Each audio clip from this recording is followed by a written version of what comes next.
है everyone, welcome to digital pathways. कैसे हैं आप? उम्मीद है खैरियत से होंगे।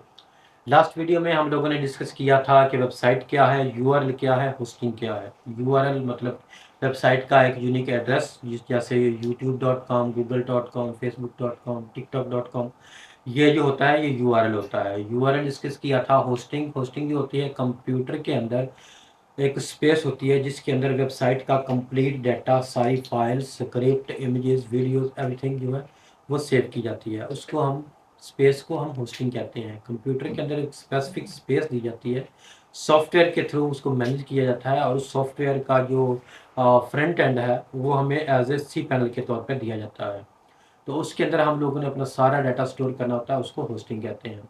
डीएनएस जो होता है वो जैसे यूज़र अपनी कमांड पुट करता है, अपनी रिक्वेस्ट पुट करता है या किसी लिंक पे क्लिक करता है, तो डीएनएस का काम है कि उस लिंक को, उस रिक्वेस्ट को सर्वर के साथ कनेक्ट करे और सर्वर को सेंड करे थ्रू ब्राउज़र।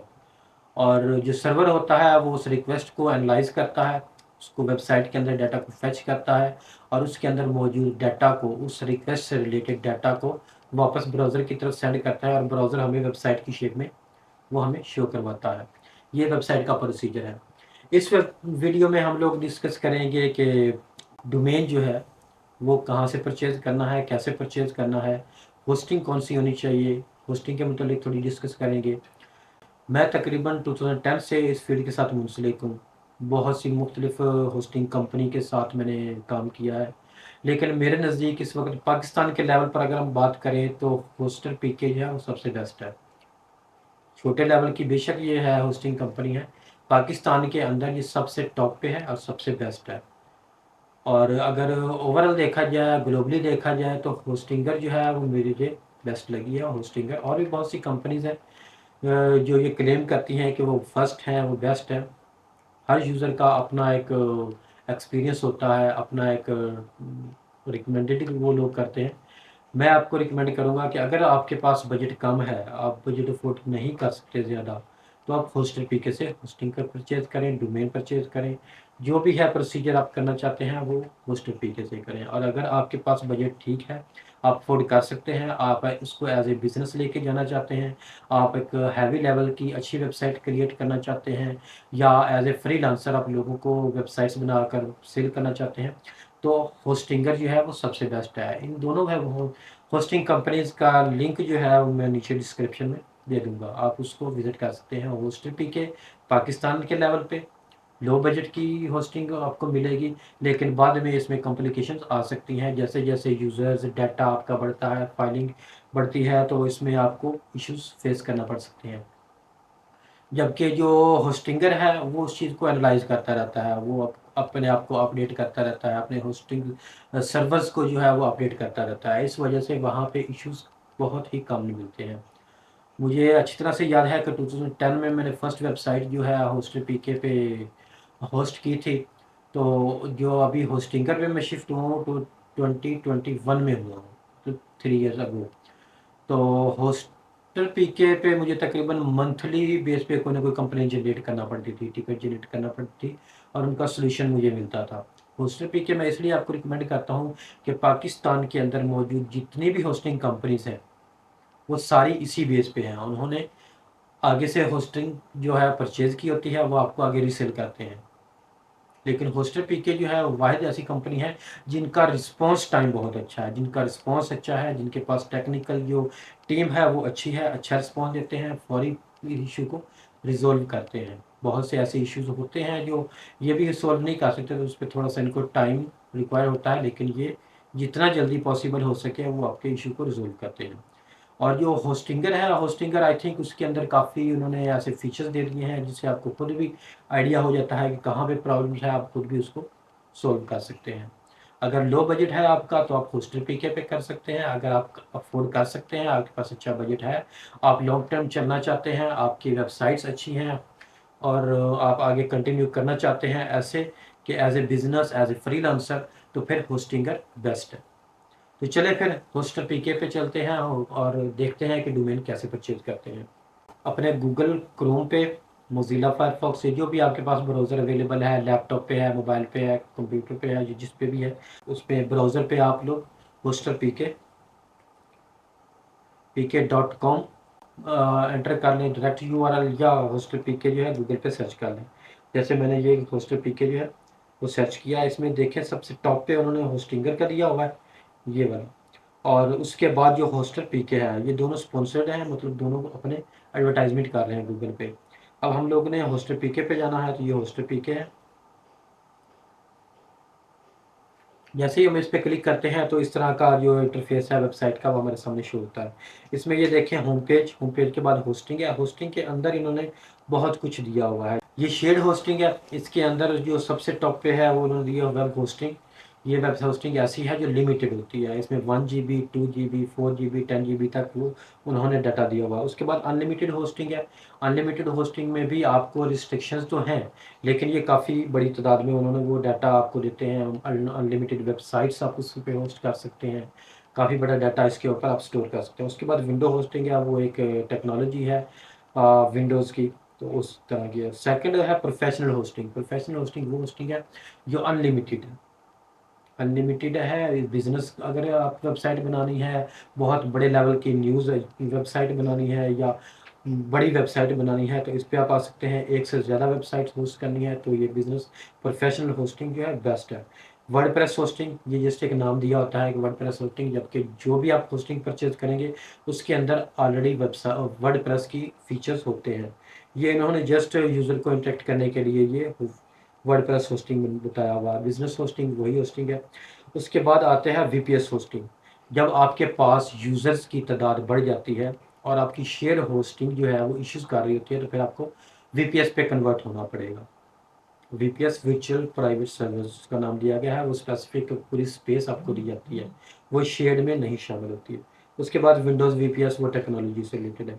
अगर रीसेलर आप एज ए बिजनेस इसको लेके चलना चाहते हैं, आप कहते हैं कि ये हमारे पास बहुत से क्लाइंट्स हैं जिनको हम लोगों ने वेबसाइट बना के देनी होती है, वो सी पैनल रिकमेंड करते हैं कि ये हमें सी पैनल हमें चाहिए, डिमांड करते हैं कि सी पैनल चाहिए।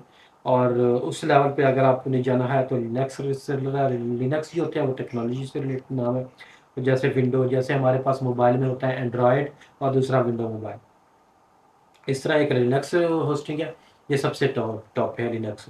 और विंडोज़ जो है वो सेकंड होती है, ये बहुत कम लोग यूज़ करते हैं। तो हम लोगों ने वेब होस्टिंग पे चले जाते हैं, इसमें देखते हैं कि क्या क्या है वेब होस्टिंग पे। ये देखें इन्होंने बताया हुआ है कि पाकिस्तान नंबर 1 वेब होस्टिंग, यानी कि पाकिस्तान का सबसे बेस्ट टॉप लेवल का ये होस्टर है।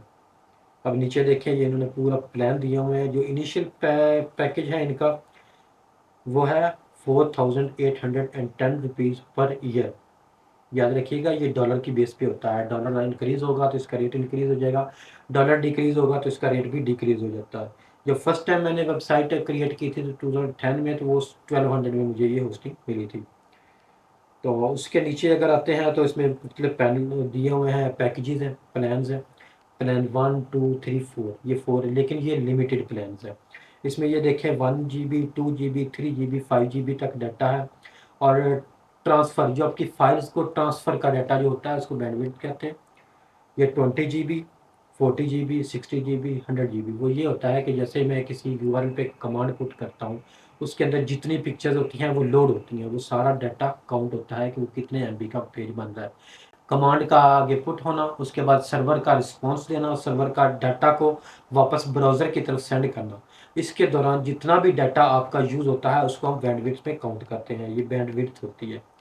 इनिशियल तो 20 GB इनफ होती है, लेकिन जैसे जैसे यूज़र्स और आपका डाटा बढ़ता जाता है वैसे ये बैंडविड्थ आपको इंक्रीज़ करनी पड़ेगी। उसके बाद सीपीयू कोर है। सीपीयू कोर जो होता है सबसे इम्पोर्टेंट चीज़ है। होस्टर पीके पे जो मुझे इश्यूज फेस करना पड़ा था उसमें सबसे टॉप पे ये सीपीयू कोर था। मतलब मेरे जो वेबसाइट के यूज़र थे वो बहुत ज़्यादा हो गए थे, और ये सीपीयू जी की यूजेज जो थी ना वो 100% से ज़्यादा हो रही थी, जिसकी वजह से वेबसाइट डाउन हो जाती थी, बाज़ औक़ात बिल्कुल लोड ही नहीं होती थी। रैम है, ये बहुत आप लोग जानते हैं कि रैम क्या है, मोबाइल के अंदर भी यूज़ होती है, तो सबको पता होता है कि रैम क्या है। एंट्री प्रोसेसर के एक टाइम में आप कितनी एंट्रीज़ कर सकते हैं जो इनपुट और आउटपुट हो रही होती है। विंडोज़ की लिमिट है, ये भी वही चीज़ है कि विंडोज़ आपके क्या-क्या यूज़ हो रहे हैं। इसके अंदर वेबसाइट है, प्लान 1 में जो है वो 1 वेबसाइट होस्ट कर सकते हैं, 2 में 3 में 5 और 4 में 7 वेबसाइट्स आप उसमें होस्ट कर सकते हैं। उसके आगे सेम वही सब डोमेन है कि जैसे google.com है तो वो डोमेन है, और अगर आप news.google.com का करें, news.google.com जो है ये सब डोमेन हो जाएगा, क्योंकि गूगल डॉट से पहले न्यूज़ आ गया, और ये सब डोमेन काउंट होते हैं। ईमेल अकाउंट्स हैं, आप उसमें ईमेल जनरेट कर सकते हैं, जैसे info@google.com, admin@google.com। ये जो वेबसाइट्स होती हैं ये कंपनी वेबसाइट्स, ये ईमेल्स होती हैं। ठीक है, इसमें हम लोगों ने जो है ये होता है लिमिटेड प्लान। उसके बाद जो होस्टिंग है अनलिमिटेड होस्टिंग है। अनलिमिटेड होस्टिंग पे अगर आप लोग जाना चाहते हैं तो इसमें एक से ज़्यादा वेबसाइट्स भी होस्ट कर सकते हैं। इसमें जैसे ये देखें, सीपीयू कोर इसका बढ़ गया हुआ है, 3, 4, 5 कोर तक जाते हैं। ठीक है, अलाउड डोमेन जो होस्टर जो है ना, अनलिमिटेड प्लान 1, इसमें वो एक वेबसाइट होस्ट करने देते हैं, सेकंड में 10 वेबसाइट्स, और थर्ड में अनलिमिटेड वेबसाइट्स। जो मेरी वेबसाइट थी या मेरी होस्टिंग थी वो मैंने यहाँ पे ऐड की थी। इसके बाद मैं होस्टिंगर पे चला गया था। अभी भी मेरी काफ़ी वेबसाइट्स जो हैं वो होस्टर पीके पे होस्ट हुई हुई हैं, लेकिन जो मेरी मेन वेबसाइट्स हैं वो सारी होस्टिंग पे मैंने शिफ्ट कर दी हुई हैं। ये कंप्लीट डिटेल जो थी वो पैकेजेस की थी, होस्टिंग की थी। अगर आपकी वेबसाइट हैवी लेवल की है या ज़्यादा वेबसाइट्स आपने होस्ट करनी है तो आपको वीपीएस पे जाना पड़ेगा। वीपीएस पे अगर कम होता है तो फिर डेडिकेटेड पे जाना पड़ेगा। लेकिन मैं रिकमेंड यही करूँगा कि शेयर होस्टिंग के बाद आप वीपीएस पे जाने की बजाय आप डायरेक्टली होस्टिंगर पे चले जाएँ। अब हम जाते हैं कि हम लोगों ने एक होस्टिंग परचेज करनी है और साथ में हम लोगों ने डोमेन फ्री में हमें मिलेगा। कोई भी वेब होस्टिंग पे अगर आप जाते हैं, किसी भी वेब होस्टिंग पे चले जाएँ, तो वो आपको फर्स्ट टाइम जो है 1 ईयर के लिए डोमेन फ्री पर ऑफ़र करते हैं।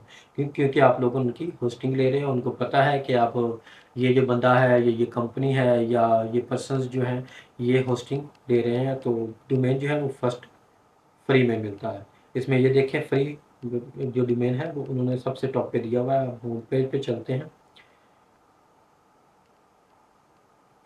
तो ये देखें, इसमें उन्होंने नीचे दिया हुआ है फ्री डोमेन रजिस्ट्रेशन, यानी कि आप होस्टिंग परचेज करते हैं तो उसके बदल के साथ आपको एक डोमेन जो 1 ईयर के लिए, याद रखिएगा, होस्टिंग अगर 10 ईयर के भी लेना चाहते हैं तो वो ले सकते हैं, लेकिन डोमेन आपको 1 ईयर तक का फ्री होता है। इसमें हम ऑर्डर करते हैं होस्टिंग प्लान 1, हमने एक ही वेबसाइट इस पर होस्ट करनी है और बहुत छोटा सा हमारा डाटा होगा, तो हम इस पर होस्टिंग प्लान 1 पे क्लिक करेंगे। जैसे ही हम क्लिक करते हैं तो उसके बाद इस तरह का वो इंटरफेस आपके सामने वेबसाइट का शो होगा। इसमें आप लोगों ने अपना डोमेन सेलेक्ट करना है। इसमें वो क्लियरली बता रहा है कि रजिस्टर अ न्यू डोमेन, कि अगर आप न्यू डोमेन रजिस्टर करना चाहते हैं। उसके बाद transfer your domain from another registrar, मतलब कि मेरा जो डोमेन है वो होस्टिंगर पे पड़ा हुआ है तो वो मैंने होस्टर पीके पे लेके आना है। ये रजिस्ट्रार कंपनी है, वो भी रजिस्ट्रार कंपनी है, ये भी होस्टिंग प्रोवाइड करती है, वो भी करती है। ठीक है, अब ट्रांसफ़र टू योर डोमेन, आप जहाँ मर्ज़ी अपना डोमेन रख सकते हैं, जिस मर्ज़ी होस्टिंग रजिस्ट्रार पे डोमेन रख सकते हैं। होस्टिंग भी जहाँ से मर्ज़ी ले सकते हैं। आगे मैं बताऊंगा कि इसको आपस में कनेक्ट करना है। जैसे मेरी जो होस्टिंग है वो है होस्टिंगर पे, और ज़्यादातर डोमेन्स जो मेरे मौजूद हैं वो होस्टर पीके पे। होस्टर पीके पे इसलिए क्योंकि होस्टिंगर पे जो डोमेन रीन्यू करवाना है वो तकरीबन 3000 से ज़्यादा का वो रीन्यू होता है, जबकि होस्टिंगर पे तकरीबन 1400 या 1500 में इस वक्त तक रिन्यू हो जाता है एक 1 ईयर के लिए। ठीक है, अब ट्रांसफ़र करना है किसी और रजिस्ट्रार से होस्टर पीके पे तो ये ऑप्शन है। और अगर उसके बाद आप थर्ड ऑप्शन जो है वो ये है कि आपके पास एग्जिस्टिंग कोई डोमेन है, ठीक है, और आप उसके डोमेन नेम सर्वर, जैसे मेरा जो डोमेन नेम है वो होस्टिंगर में पड़ा हुआ है और मैंने होस्टिंग होस्टर पीके से लेनी है, तो उसके लिए ऑप्शन ये दी जाती है कि उसकी आपने एग्जांपल देनी है। लेकिन मैंने डोमेन न्यू लेना है, इसलिए मैं यहाँ पे अपना अपने ही चैनल का डोमेन जो है वो परचेज कर लेता हूँ। Digital pathways, right, digital pathways, इसको चेक कर लेते हैं कि ये डोमेन अवेलेबल है कि नहीं है। अब उन्होंने कहा है कि जी ये डोमेन अवेलेबल नहीं है, तो हम इसको क्या करते हैं, डिजिटल पाथवेज पीके कर लेते हैं। इसको चेक करना है, डिजिटल पाथवेज जो डोमेन है ये ग्रीन में आ गया हुआ है, मतलब ये मौजूद है। तो फिर हम क्या करेंगे, इसको रजिस्टर कर देंगे, राइट, नीचे जाएँ, कंटिन्यू कर दें। उसके बाद रिकमेंडेड जो डोमेन्स हैं वो भी ये बहुत ज़्यादा उन्होंने दिए हुए हैं कि ये वाले सारे रिकमेंडेड डोमेन्स हैं। तो उसके बाद कंटिन्यू करना है। जैसे ही कंटिन्यू करेंगे इस तरह का इंटरफेस आपके सामने शो हो जाएगा। अब इसमें उसने कॉन्फ़िगर किया हुआ है, कॉन्फ़िगरेशन आप यहाँ पे कर सकते हैं कि क्या क्या आपको चाहिए। ठीक है, चूज़ बिलिंग जो है एनुअली है, वहाँ मैं कहता हूँ कि जी 1 ईयर के लिए मैंने होस्टिंग परचेज़ करनी है, तो जस्ट मैं 1 ईयर के लिए करता हूँ। उसके बाद वो कहता है बैकअप, कि कितना बैकअप, मैं कहता हूँ कि जी 4 वीकली बैकअप्स, 30 डे बैकअप्स भी हो सकता है, लेकिन 4 वीकली बैकअप ये इसके अंदर इंक्लूडिंग है, ये फ्री है। उसके बाद सीडीएन ये इंक्लूडेड है, यानी कि अपनी क्लाउडफ्लेयर की जो होता है वो सीडीएन होता है। बाद में मैं आपको नेक्स्ट वीडियो में डिस्क्राइब करूँगा कि ये सीडीएन क्या है और उसके साथ हम लोगों ने कैसे कनेक्ट करना है क्लाउडफ्लेयर पे। ठीक है, साइट हैक्स प्रोटेक्शन ये सिक्योरिटी से रिलेटेड है, वो भी इंक्लूडेड है बेसिक में। ठीक है, आईपी डेडिकेटेड आईपी ये बहुत इंपॉर्टेंट चीज़ होती है। ये आपको शेयर्ड मिलेगा कि एक जो होस्टिंग है वो एक आईपी जनरेट करती है, वो शेयर्ड होता है। अगर आपने डेडिकेटेड लेना है तो आपको उसके लिए पेमेंट परचेज करनी पड़ती है, जो कि ये देखें 6190 रुपीज़ में। लेकिन मुझे रिकमेंडेड है शेयर्ड होस्टिंग मैंने लेनी है, लिहाजा शेयर्ड आईपी मैं लूँगा। उसके बाद ईमेल स्पैम गार्ड, यानी कि कोई स्पैमिंग ईमेल आती है तो उसको प्रोटेक्ट कैसे करते हैं, लेकिन मैं हर चीज़ जो इंक्लूडेड है वही लूँगा ताकि मेरा बजट ज़्यादा यूज़ ना हो। प्लेटफॉर्म पीएचपी ही मोस्टली यूज़ होता है, एचटीएमएल पीएचपी। तो हम एचटीएमएल पीएचपी एज ए जैसे उन्होंने दिया हुआ है, इसको किसी किस्म का इसमें हमने रद्द-बदल नहीं करना। उसके बाद कंटिन्यू पे क्लिक करना। जैसे ही हम कंटिन्यू पे क्लिक करेंगे तो उसके बाद डोमेन कॉन्फ़िगरेशन हो जाता है। डोमेन कॉन्फ़िगरेशन वो बता रहे हैं कि आपका ये डोमेन है। जैसे ये देखिए, इसके एक दफ़ा आपने स्पेलिंग चेक कर लेना है, digitalpathwayspk.com, राइट। और जो मैंने होस्टिंग लेनी है वो कितने है, फॉर 1 ईयर, राइट। यहाँ पे हम डीएनएस मैनेजमेंट कर सकते हैं, लेकिन डीएनएस क्या है, उसके आगे क्या यानी कि कॉन्फ़िगरेशन क्या है वो बाद में डिस्कस करेंगे। अब नेक्स्ट कंटिन्यू करते हैं। तो अब वो कहता है कि ये आपका जो है वो कंप्लीट डाटा आ गया होगा। इसमें ये देखें, होस्टिंग प्लान है, शेयर्ड होस्टिंग है, डोमेन नेम ये है। ठीक है, उसके बाद बैकअप्स है, 4 वीकली है, सीडीएन इंक्लूडेड है, बेसिक प्रोटेक्शन बेसिक है। ठीक है, उसके बाद डेडिकेटेड आईपी वो शेयर्ड है, डेडिकेटेड नहीं मिलेगा हमें, शेयर्ड मिलेगा। ठीक है, स्पैम जो गार्ड है, ईमेल स्पैम गार्ड जो है वो भी इंक्लूडेड है, स्पेशली जो है वो ज़्यादा सिक्योर वाला वो हमें नहीं मिलेगा, राइट। उसके बाद हम इसको चेकआउट करते हैं, या कंटिन्यू शॉपिंग कुछ और परचेज करना है, लाइक होस्टिंग को भी परचेज और करनी है, ये डोमेन को परचेज करना है तो कंटिन्यू शॉपिंग, अदरवाइज इसको हम चेकआउट कर देंगे।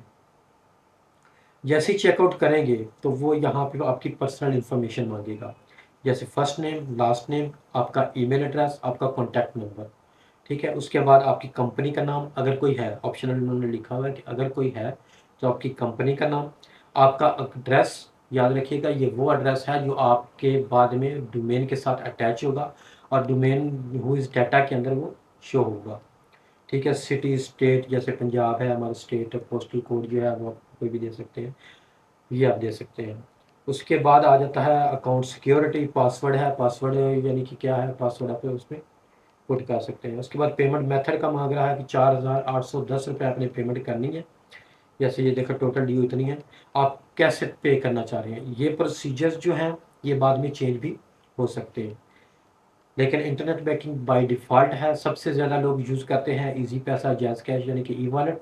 उसके बाद इंटरनेट बैंकिंग या क्रेडिट कार्ड, और थर्ड जो होता है वो आपका होता है चेक या डायरेक्ट उसके अकाउंट में पेमेंट ट्रांसफ़र करने का प्रोसीजर। उसके बाद I have read agreement to, यानी कि उनके एग्रीमेंट्स को रीड कर सकते हैं, कंप्लीट ऑर्डर कर देते हैं। जैसे कंप्लीट ऑर्डर करते हैं तो आपका अकाउंट क्रिएट हो जाता है और आपको कंफर्मेशन ईमेल भी आ जाएगी, डोमेन परचेजिंग की ईमेल भी आ जाएगी, एक इनवॉइस जो जनरेट की होगी जो 4810 रुपये की, वो भी आपको ईमेल हो जाएगी। लेकिन क्योंकि मेरा तो ऑलरेडी ये अकाउंट है तो मैं रजिस्टर्ड ऑलरेडी रजिस्टर्ड करूँगा। इसमें मैंने अपना ईमेल देना है,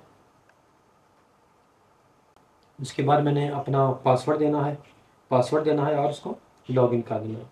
जैसे मैं इसको लॉगिन करूँगा तो वो ये लॉग इन हो जाएगा। अब इसमें देखें, ये मैंने मुख्तलिफ यूज़र्स बनाए हुए हैं। जैसे मेरा नाम सफदर हुसैन है तो सफदर हुसैन का मैं कलेक्ट करूँगा। एक शफीक राव है, ठीक है, उसका लॉगिन है, मैं उसको देख रहा हूँ। ये लोग जो हैं ये यूज़र्स जो हैं ये क्लाइंट्स हैं मेरे, और ये मेरे अंडर आ रहे हैं। रोशान इमरान है, शफीक राव है, आसिफ हुसैन है, ये तमाम जो हैं, या इसमें मैं नया क्रिएट भी कर सकता हूँ कि एक नया क्लाइंट मैंने हायर किया, उसके लिए वेबसाइट बना रहा हूँ, तो यहाँ पे न्यू क्रिएट कर सकता हूँ। लेकिन क्योंकि मेरा ये अपना ज़ाती है, तो इसलिए मैंने सफदर हुसैन बाई डिफ़ॉल्ट जो चेक है उसको रहने देना। ठीक है, उसके बाद यहाँ पे हमने रीड कर देना है एग्रीमेंट्स, उसके बाद कंप्लीट ऑर्डर। जैसे ही कंप्लीट ऑर्डर करेंगे तो ये डायरेक्टली जो है वो ट्रांसफ़र हो जाएगा मेरे अकाउंट पे। ये देखिए, उसने ये ऑर्डर नंबर है वो जनरेट कर दिया है कि आपका ये ऑर्डर नंबर है, और ये रीडायरेक्ट हो रहा है मेरे अकाउंट पे। ये देखिए, ये इनवाइस जो है वो ऑलरेडी उसने दी हुई है। ये इनवाइस मुझे ईमेल भी हो गई है और यहाँ भी शो हो गई है। इसमें उन्होंने ये बताया हुआ है कि आप कैसे इसको पे करना चाहते हैं। जैसे ये देखें, इंटरनेट बैंकिंग यानी कि बैंक की एप्लीकेशन के थ्रू आप कर सकते हैं, जैज़ कैश, इजी पैसा मोबाइल के थ्रू ऐप के थ्रू कर सकते हैं। ठीक है, और उसके बाद शॉप्स के थ्रू कर सकते हैं, जैज़ कैश, इजी पैसा ये शॉप होती है। उसके बाद डायरेक्ट बैंक में उनके ट्रांसफ़र कर सकते हैं, डिपॉजिट कर सकते हैं, पेमेंट क्रेडिट कार्ड के थ्रू कर सकते हैं और पेपल के थ्रू कर सकते हैं। लेकिन मैं कहता हूँ कि जी मैंने इंटरनेट बैंकिंग के थ्रू करना है। ठीक है, इसमें वो आप लोगों को यहाँ से इस पर क्लिक करेंगे तो वो आपको प्रोसीजर बताएगा कि प्रोसीजर क्या है। अगर इंटरनेट बैंकिंग के थ्रू करना है तो ये तमाम बैंक उन्होंने दिए हैं पाकिस्तान से, जो पाकिस्तान में मौजूद है। इनमें कोई भी जो है वो बैंक आपका जो अपना है उसको सिलेक्ट करें। जैसे मेरा HBL है, इसको सिलेक्ट करता हूँ तो ये पूरा प्रोसीजर उन्होंने दिया हुआ है। आप इस प्रोसीजर के थ्रू आप इसमें कर सकते हैं, राइट। और अगर फिर भी गाइड नहीं हो सकता तो उन्होंने जो जो वीडियो दी हुई है, वीडियो गाइड, इसके थ्रू आप चेक देख सकते हैं कि कैसे इसको पे करना है। अगर आप लोगों ने यहाँ पे जैज़ कैश, इसी पैसा मोबाइल ऐप के थ्रू करना है तो फिर आप आपके थ्रू भी ये चीज़ जो है ना, ये कॉपी आपको करना पड़ेगा। जैसे ये है जैज़ कैश, हम जाते हैं जैज़ कैश ऐप, इसमें भी ये देखिए लॉगिन करना है आपको। उसके बाद स्कूल एंड कॉलेजेस, या डायरेक्ट आप सर्च भी कर सकते हैं। सर्च ऑप्शन होती है जैज़ कैश इजी पैसा की एप्लीकेशन के अंदर। तो क्विक पे जो है ना, ये क्विक पे आप सर्च करेंगे तो ओपन हो जाएगा। उसके बाद ये वाला आईडी जो है आपका, कस्टमर आईडी इसको कहते हैं, ये कंज्यूमर आईडी कहते हैं, ये पुट करना है और आगे इसको पेमेंट पे कर देनी है, राइट। वापस हम चले जाते हैं क्लाइंट एरिया पे। जैसे हम क्लाइंट एरिया पे जाते हैं तो ये देखिए, तो मैंने आपको बताया था कि मैं 2010 से इसके साथ अटैच हूँ। तो ये देखिए टोटल जो है मेरी इतनी इन्वाइसेस जनरेट हो चुकी हैं। लाइक अगर मैं इसको करता हूँ ऑल, तो ये देखिए इतने ज़्यादा इन्वाइसेस जो हैं, पेड पेड पेड, बहुत ज़्यादा डाटा जो है मेरा इस पर, कुछ कैंसल्ड भी हैं, कुछ पेड भी हैं, बहुत सा डाटा ऐसा जो है वो इसमें है। तो अब ये देखिए, ये अनपेड है, इसके ऊपर क्लिक करके आप इन्वाइस को दोबारा व्यू भी कर सकते हैं। जैसे ये है, इन्वाइस व्यू हो गए। हम इसको वापस चले जाते हैं क्लाइंट एरिया पे। ये देखें पोर्टल होम, ये हमारा होता है पोर्टल होम। इसमें कितने डोमेन होस्ट हैं, और 1 इनवाइस पेंडिंग है, 4 डोमेन इस वक्त एक्टिव हैं, बाकी सब डीएक्टिव हो चुके हैं। ठीक है, उसके बाद जो सर्विसेज हैं इस वक्त होस्टर पीके पे मेरी कोई सर्विसेज नहीं है, और क्योंकि सारी की सारी मैंने वेब होस्टिंग डोमेन्स जो हैं वो होस्टिंगर पे शिफ्ट कर दिए हैं। अब इसको हम ईमेल चेक करते हैं।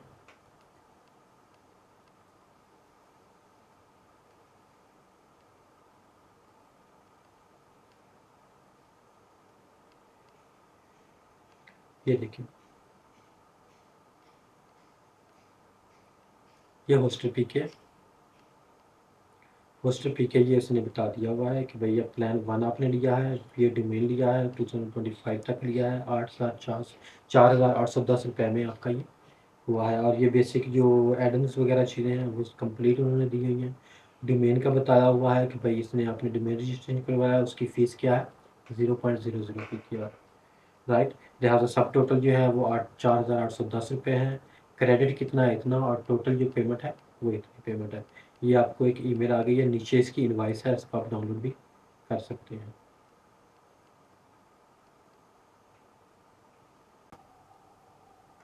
जी, तो मैंने आपको पहले भी बताया था कि होस्टर पीके की जो सर्विसेज हैं, जो रिस्पॉन्स टाइम है बहुत एक्यूरेट है, बहुत अच्छा है। इसमें मैं आपको दिखाता हूँ।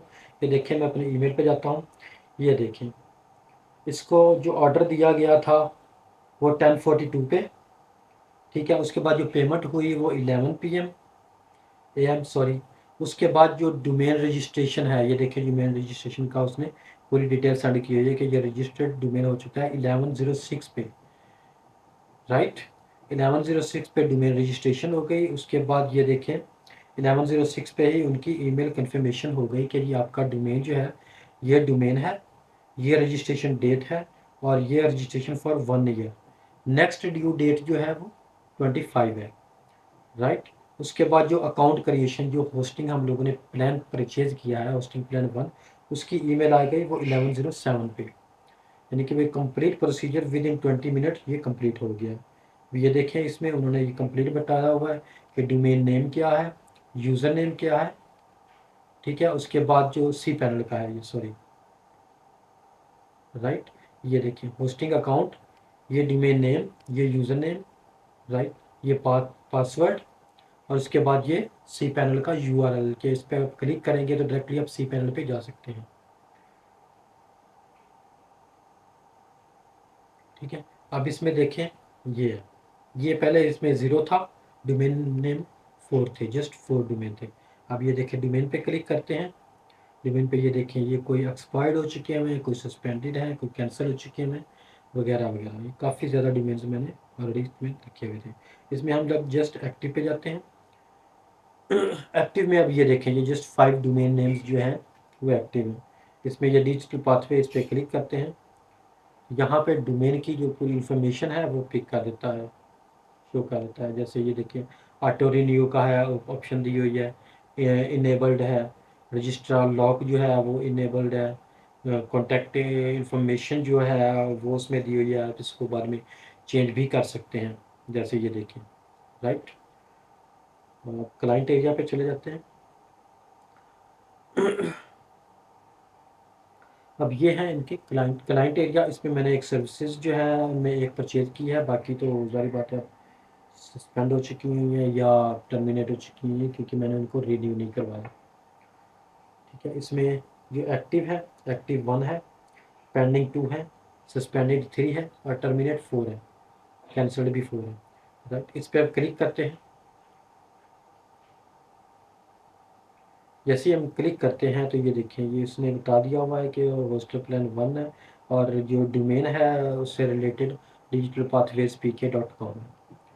इसको अब सी पैनल को अगर लॉगिन करना है तो डायरेक्टली हम यहाँ से भी सी पैनल पे जा सकते हैं, नहीं तो जो हमें ईमेल आई हुई है कंफर्मेशन ईमेल जिसमें सी पैनल का यूज़र नेम पासवर्ड वगैरह है, तो इस पर भी कर सकते हैं। हम डायरेक्ट इस पर क्लिक करते हैं।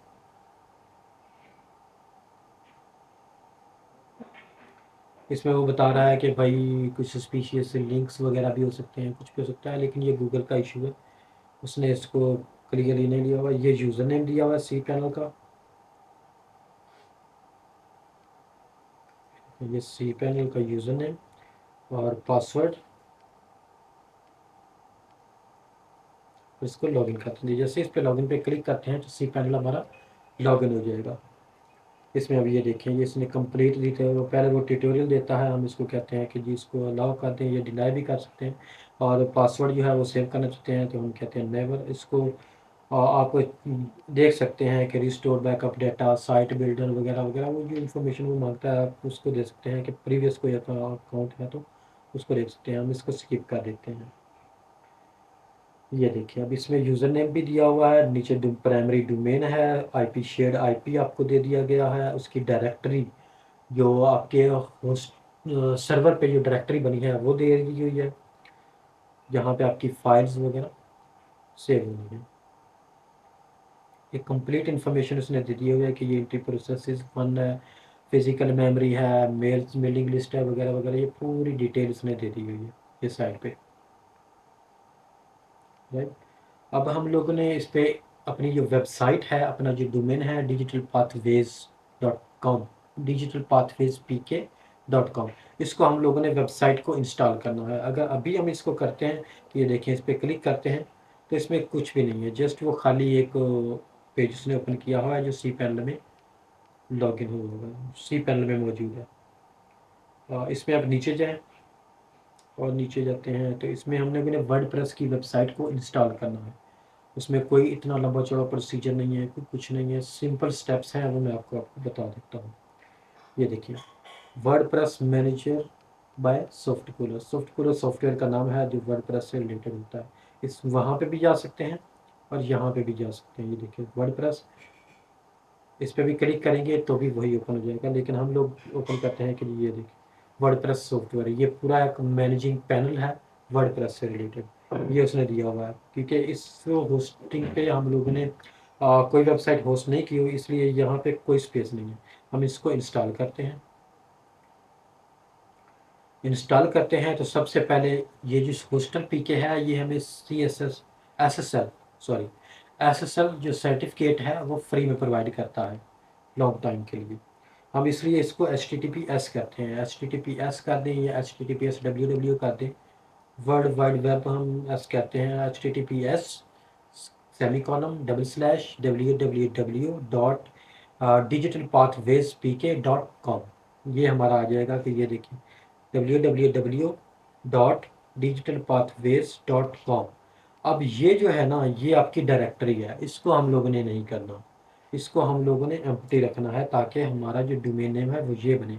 अगर इस पर WP करेंगे तो ये वेबसाइट बनेगी, इस पर इंस्टॉल हो जाएगा। इस पर हमने नहीं करना, हमने मेन वेब को इंस्टॉल करना है। ये देखिए यहाँ तक इसको क्लीन कर देना। इसका जो लेटेस्ट वर्जन है उसको भी PHP वर्जन होता है, इस पे रहने देता है। उसके बाद हम लोगों ने नीचे देखना है ब्लॉग नेम, यानी कि वेबसाइट का नाम। मैं कहता हूँ जी डिजिटल पाथवेज, राइट। उसके बाद साइट का डिस्क्रिप्शन अभी मैंने इसको दे रहा, मैं इसको ऐसे ही छोड़ रहा हूँ, माई वर्डप्रेस ब्लॉग या माई वर्डप्रेस वेबसाइट, राइट। उसके बाद यहाँ पे यूज़र नेम देना है। ये यूज़र नेम यूनिक होना चाहिए। जो recommend by default user name है वो एडमन होता है। आप इसको चेंज करना चाहें तो कर सकते हैं, जैसे मैं कोई भी, या एडमन ही रख लेते हैं, बाद में मैं चेंज कर लूँगा। एडमन ही रखते हैं। उसके बाद पासवर्ड देना है हमने।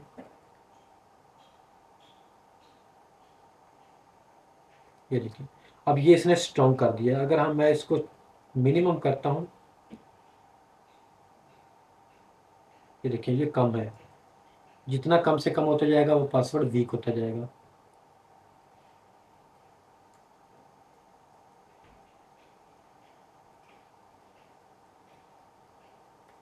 ये स्ट्रॉन्ग पासवर्ड है, 98% उसने स्ट्रॉन्ग दे दिया हुआ।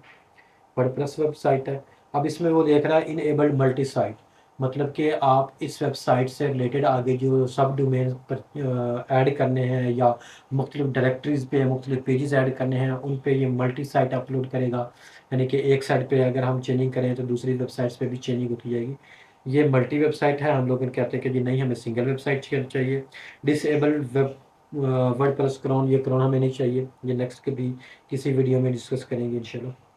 तो अभी उसके बाद यहाँ मैं अपना ईमेल दे देता हूँ, जो कोई भी आप रखना चाहते हैं आपका ईमेल है, या नया ईमेल भी आप बना सकते हैं, वो भी देख सकते हैं। लेकिन मैं अपना बाय डिफ़ॉल्ट जो ईमेल है वो देता हूँ, राइट। उसके बाद ये देखें प्लगइन है। प्लगइन्स में जो आप इंस्टॉल करना चाहते हैं, जो ज़रूरत की है, लेकिन मुझे इनमें से कोई भी ज़रूरत की नहीं है। मैं बाद में इसको मैनुअली इसको इंस्टॉल करूँगा। ये भी मैनुअली ही होती है, लेकिन वो ज़्यादा इजी है, ज़्यादा रिलायबल है, और जो हमारी अपनी मर्ज़ी की है वो हम उसको सर्च करके प्लगइन इंस्टॉल कर सकते हैं। उसके बाद एडवांस ऑप्शन है। एडवांस ऑप्शन में जाने की ज़रूरत नहीं है, वो उसकी अपने बाय डिफ़ॉल्ट चीज़ें हैं वो सेट की हुई हैं। आप भी इसमें चेंज कर सकते हैं। जो प्रोफेशनल्स हैं ये उनके लिए, अगर आप बिगनर्स हैं तो इसको छेड़ने की कोई ज़रूरत नहीं है। जो प्रोफेशनल्स हैं उनको तो बताने की ज़रूरत नहीं है कि इसमें क्या करना, ठीक है। उसके बाद थीम सिलेक्ट करना है, जो वेबसाइट का आप डिज़ाइन रखना चाहते हैं, जो जिस तरह की आपकी वेबसाइट शो हो उसका थीम होता है। जैसे ये देखिए, इसके प्लस के क्लिक करता हूँ तो ये मुख्तलिफ थीम दिए गए हुए, आप इनको वन बाय वन क्लिक करके ओपन करके उसका व्यू देख सकते हैं। लेकिन मैं बाय डिफ़ॉल्ट इसको जो भी है उसको वही रहने देता हूँ, और इसको यहाँ पे इंस्टॉल कर देता हूँ। जैसे मैं इंस्टॉल के बटन पे क्लिक करूँगा, ये देखें ऊपर करूँगा तो ये देखें इंस्टॉलेशन शुरू हो गई है, जिसमें वो कंप्लीट हो गई है। अब इसमें ये देखें, मैं इस पर क्लिक करता हूँ, डिजिटल पाथवेज PK.com, इस पर क्लिक करता हूँ। जैसे मैं इस पर क्लिक करता हूँ तो ये देखिए, ये मेरी वेबसाइट का फ्रंट ओवरव्यू आ गया। बाय डिफ़ॉल्ट जो थीम था वो है ये वर्डप्रेस बाय डिफ़ॉल्ट थीम होता है। ये देखिए, ये पूरी वेबसाइट का उसने फ्रंट ओवरव्यू दे दिया होगा कि जी ये वेबसाइट आपकी इस तरह से शो हो रही है, राइट। अब इसके WP लॉगिन पे जाना है। WP लॉगिन या यहाँ पे भी हम लोग कर सकते हैं इसको /WP-admin या लॉगिन WP-admin, राइट। ये देखिए, हम लोगों ने जो रखा था एडमन ही रखा था, यूज़र नेम एडमन, और पासवर्ड जो रखा था वो हम दे देता हूँ। ये पासवर्ड पुट किया और इसको लॉगिन कर देना। ये हमारी वेबसाइट का बैकएंड है, यानी कि बैकएंड वर्डप्रेस का मैनेजिंग पैनल है। यहाँ पे हम लोगों ने तमाम चीज़ें जो हैं वो इसको मैनेज करनी है। मतलब ये देखें, अपीयरेंस में थीम है। यहाँ पे अपना थीम सेलेक्ट कर सकते हैं, उसको डिलीट कर सकते हैं, रिमूव कर सकते हैं। जैसे ये देखें, ये 2024 ये है, अभी बाय डिफ़ॉल्ट इंस्टॉल्ड है। ये बाकी जो है ये हम लोग डिलीट कर देते हैं, राइट। और सेकंड ये 2022 है, ये भी डिलीट हो गया। ये इस वक्त 2024 इस पर इंस्टॉल है। अब नया थीम इंस्टॉल करना है तो ऐड न्यू थीम। ये बाय डिफ़ॉल्ट जो जितने भी फ्री थीम्स हैं वेबसाइट से रिलेटेड वो कंप्लीट जो है वो यहाँ पे सबसे जो टॉप पे है वो मोस्ट पॉपुलर थीम्स होती हैं। इनमें एलिमेंटोर है, अस्ट्रा है, 2023 है, 2 है, 1 है, राइट, केडेंस है, वगैरह वगैरह। ये तमाम थीम्स जो हैं ये टॉप पे हैं इस वक्त। उसके अलावा ये प्लगइन्स हैं, हम इस प्लगइन को भी इंस्टॉल कर सकते हैं जो अपनी मर्ज़ी की है, जो हमें ज़रूरत है। यहाँ पे पोस्ट है, ये अपनी पोस्ट्स का डाटा है, जितने भी पोस्ट्स होंगी। जैसे ये इसको मैं व्यू करता हूँ, देखिए हेलो वर्ड इसका बाय डिफ़ॉल्ट एक पोस्ट होती है। जैसे कोई वेबसाइट हम वर्डप्रेस इंस्टॉल करते हैं तो ये हेलो वर्ड के पोस्ट ऑलरेडी उसमें इंस्टॉल हो जाती है बाय डिफ़ॉल्ट। ये कंप्लीट जो है ये वर्डप्रेस का एडमिन पैनल है। इसमें हम लोगों ने पेजेस क्रिएट करने हैं, पोस्ट क्रिएट करनी है, मीडिया जितना भी है, इमेजेस, वीडियोस वगैरह वो इसमें पुट कर सकते हैं। उसके अलावा थीम चेंज कर सकते हैं, डिज़ाइनिंग चेंज कर सकते हैं, और भी बहुत सी चीज़ें ऐसी हैं जो वर्डप्रेस एडमिन पैनल के अंडर हम कर सकते हैं। ठीक है, इस पे हम नेक्स्ट वीडियो बनाएंगे वर्डप्रेस का A to Z कम तमाम फीचर्स, थीम, प्लगइन्स, कमेंट्स को कैसे मैनेज करना है, उसकी फ्रंट पेज की सेटिंग, कस्टमाइजेशन, लोगो ऐड करना, उसके बाद फेवाइकन ऐड करना, उसके अलावा जो इमेजेस है उसकी रेशियो को सेट करना, एवरीथिंग जितनी भी चीज़ें हैं वो एक अलग वीडियो से हम बनाएंगे, क्योंकि अगर इस पर डिस्क्राइब करना शुरू कर दिया तो ये वीडियो बहुत लंबी हो जाएगी। सो नेक्स्ट वीडियो में हम लोग डिस्कस करेंगे कि हम लोगों ने इस वर्डप्रेस जो है कैसे मैनेज करना है, वर्डप्रेस का थीम कैसे इंस्टॉल करना है न्यू, और डिज़ाइन कैसे करना है, प्लगइन्स कैसे इंस्टॉल करनी है, उनके फीचर्स जो ज़रूरी कंपलसरी प्लगइन्स हैं वो कैसे है, डाटा कैसे पुट करना है, पोस्ट कैसे बनानी है, तमाम चीज़ें हम नेक्स्ट वीडियो में डिस्कस करेंगे। तब तक अपना ख्याल रखिएगा, मिलते हैं नेक्स्ट वीडियो में। अल्लाह हाफिज़।